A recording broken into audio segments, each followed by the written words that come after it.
For this episode of Mind the Gap, we are discussing efficiency in the urban ride. One of the most common inefficiencies I see on a bicycle is improper seat height. For your seat height, you actually want to have your leg almost fully extended. Not quite, you want just to have a slight bend in your knee at the bottom of the stroke. If you're not riding with your seat position in its proper place, you're making yourself work a lot harder than you should. Checking your tire pressure is very important, probably one of the most important things about making your ride efficient.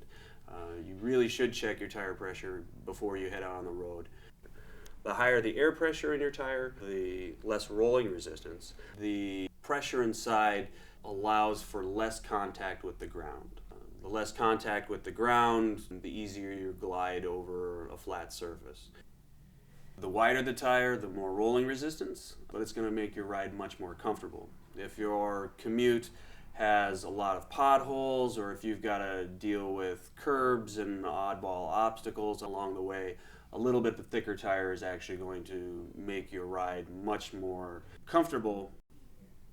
If you have too low of tire pressure and you get on the road and you hit a big bump, you get what's called a snake bite. And that's where your tire is smashed against your rim, and your rim punctures two little holes into your tube, and thus, stranding you on the side of the road. If you're not checking it every ride, you should at least check it once a week just to make sure that you've got as much tire pressure in there as you can. Before you inflate your tires, you should look for its max capacity. So this one, it's written on the sidewall, it says inflate to 40 to 65 pounds.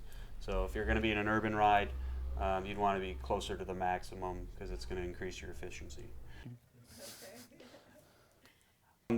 Looping your chain is very important, especially for the efficiency of your bicycle. It allows your chain and your drivetrain to move smoothly, and it prevents wear. There are many different types of chain lubes out there. There's seasonal stuff, like you have wet lubricants and they don't wash off that easily. There are paraffin ones that they allow for good water shedding and can deal with dry conditions.